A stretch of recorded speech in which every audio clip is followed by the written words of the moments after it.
નમસ્કાર વિદ્યાર્થી મિત્રો, સ્વાગત છે યુટ્યુબ ચેનલ મિશન ગવર્મેન્ટ એક્ઝામની અંદર। આજના વિડીયોની અંદર આપણે વાત કરીશું નિબંધ શિક્ષક વિરુદ્ધ એઆઈ। શરૂ કરીએ આજનો આ મહત્વનો નિબંધ। ગુરુ બિન જ્ઞાન ન ઉપજે, ગુરુ બિન મિલે ન મોક્ષ, ગુરુ બિન લખે ન સત્ય કો, ગુરુ બિન મિટે ન દોષ। માનવ સભ્યતાના ઉદયથી લઈને આજ દિન સુધી માનવ જાતના વિકાસમાં ગુરુનું સ્થાન સદા અદ્વિતીય, સર્વોચ્ચ અને વંદનીય રહ્યું છે।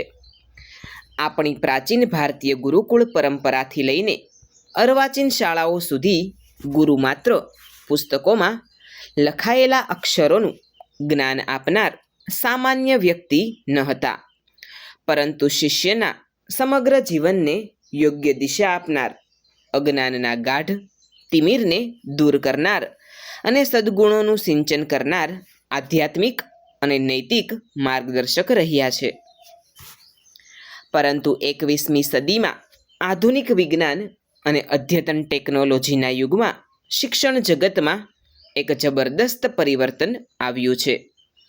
આજના વૈશ્વિક યુગમાં આર્ટિફિશિયલ ઇન્ટેલિજન્સ એટલે કે કૃત્રિમ બુદ્ધિમત્તા એ માનવ જીવનના પ્રત્યેક ક્ષેત્રમાં પોતાનો દબદબો સ્થાપિત કર્યો છે।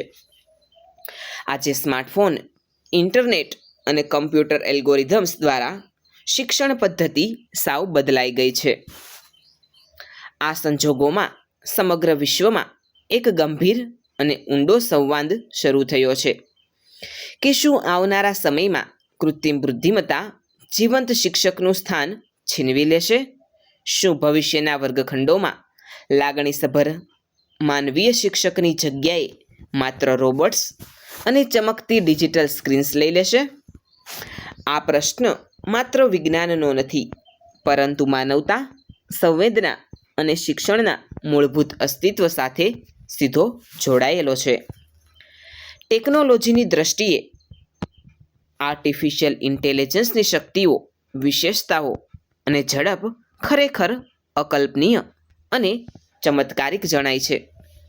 એઆઈ સેકન્ડના 1000મા ભાગમાં દુનિયાભરની તમામ લાઇબ્રેરીઓ, સંશોધનો અને પુસ્તકોમાંથી માહિતી શોધીને વિદ્યાર્થી સમક્ષ રજૂ કરી શકે છે। દરેક બાળકની ગ્રહણ શક્તિ, સમજવાની ગતિ અને શીખવાની પદ્ધતિ સાવ અલગ હોય છે।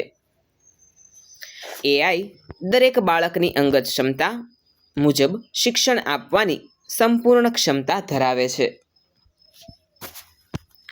તે વિદ્યાર્થીની નબળાઈઓને ત્વરિત ઓળખીને તેને અનુરૂપ નવો અભ્યાસક્રમ તૈયાર કરી આપે છે। એઆઈ ક્યારેય શારીરિક રીતે થાકતું નથી, તે ક્યારેય કંટાળતું નથી, માનસિક તાણ અનુભવતું નથી કે વિદ્યાર્થીઓ વચ્ચે પક્ષપાત કરતું નથી। તે દિવસ રાતના 24 કલાક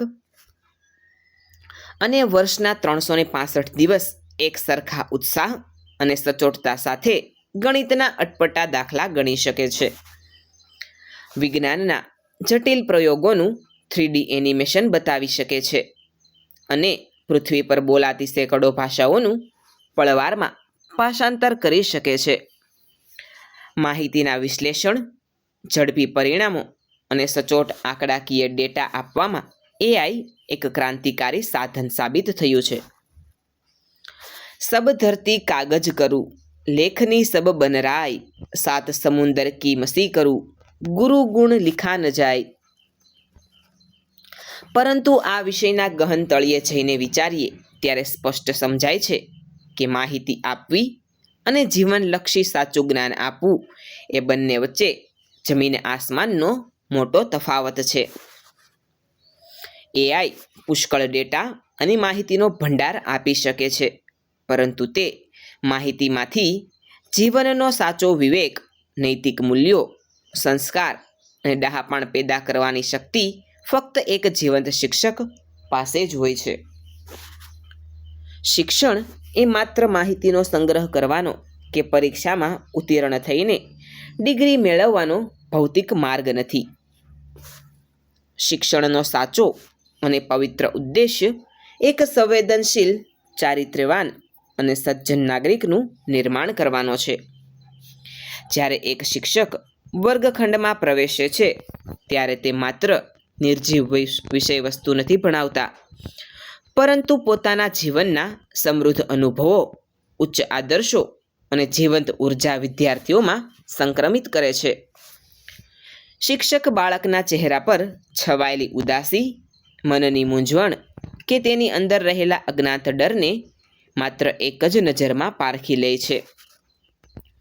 કોઈ બાળક જ્યારે સતત નિષ્ફળતાથી હતાશ થઈ જાય છે ત્યારે શિક્ષકનો બાળકના માથે મુકાયેલો પ્રેમાળ હાથ, પીઠ પર આપેલી હળવી શાબાશી અને બેટા તું ચોક્કસ કરી શકીશ, મને તારા પર વિશ્વાસ છે એવા અમૃત જેવા શબ્દો બાળકના મનમાં જે નવો આત્મવિશ્વાસ ભરે છે તે દુનિયાનું કોઈ જટિલ એલ્ગોરિધમ, સુપર કોમ્પ્યુટર કે ચમકતી સ્ક્રીન ક્યારેય આપી શકતી નથી. સંત કબીરે બહુ સુંદર રીતે કહ્યું છે, જેમ કુંભાર માટીના કાચા પિંડને અંદરથી પ્રેમપૂર્વક હાથનો ટેકો આપીને બહારથી હળવી ટકોર મારીને એક સુંદર, મજબૂત અને ઉપયોગી ઘડો બનાવે છે, બરાબર તે જ રીતે સાચો શિક્ષક વિદ્યાર્થીની ખામીઓ અને ભૂલોને હળવાશથી સુધારીને તેના વ્યક્તિત્વને એક તેજસ્વી આકાર આપે છે. શાળાનો વર્ગખંડ એ માત્ર 4 દિવાલોથી ઘેરાયેલો ઓરડો નથી, પરંતુ તે એક લઘુ સમાજ છે. ત્યાં બેસીને વિદ્યાર્થીઓ એકબીજા સાથે સહકારથી રહેવાનું, પોતાનો નાસ્તો વહેંચીને ખાવાનું, અન્યના દુઃખમાં સહભાગી થવાનું, સહિષ્ણુતા રાખવાનું અને હાર જીતને સમાન ભાવે સ્વીકારવાનું શીખે છે. આ તમામ સામાજિક અને માનવીય અને ભાવનાત્મક ગુણો ઘરના બંધ રૂમમાં એકાંતમાં બેસીને સ્ક્રીન સામે જોવાથી ક્યારેય કેળવી શકાતા નથી. એઆઈ પાસે અસીમ તાર્કિક બુદ્ધિ હોઈ શકે છે, પણ તેની પાસે ધબકતું હૃદય નથી. તેની પાસે આંકડાકીય ચોકસાઈ છે, પણ લાગણી નથી. તેની પાસે ભાષાના નિયમો છે, પણ કરુણા નથી. જ્યાં સુધી શિક્ષણમાં આત્મીયતા, હૂંફ અને માનવીય લાગણીઓ ભળતી નથી, ત્યાં સુધી શિક્ષણ પ્રક્રિયા નિર્જીવ અને અધૂરી રહે છે. આજના યુગમાં આપણે એ પણ સ્વીકારવું પડશે કે આ સમગ્ર બાબતે શિક્ષક વિરુદ્ધ એઆઈના દ્વંદ્વ યુદ્ધ તરીકે જોવી તદ્દન અયોગ્ય છે. વાસ્તવમાં આ સંબંધ સંઘર્ષનો નહીં, પરંતુ પરસ્પર સહકાર અને સમન્વયનો હોવો જોઈએ. એટલે કે શિક્ષક સાથે એઆઈ ક્યારેય શિક્ષકનું સ્થાન છીનવી શકે નહીં, પરંતુ તે શિક્ષક માટે એક અત્યંત કુશળ, આજ્ઞાકારી અને શક્તિશાળી સહાયક સાધન ચોક્કસ બની શકે છે. શિક્ષકો વિદ્યાર્થીઓની રોજિંદી હાજરી પૂરવા, ગૃહ કાર્ય તપાસવા, નિયમિત કસોટીઓના પ્રશ્નપત્રો કાઢવા અને સામાન્ય વહીવટી કાર્યો કરવા માટે એઆઈની મદદ લઈ શકે છે.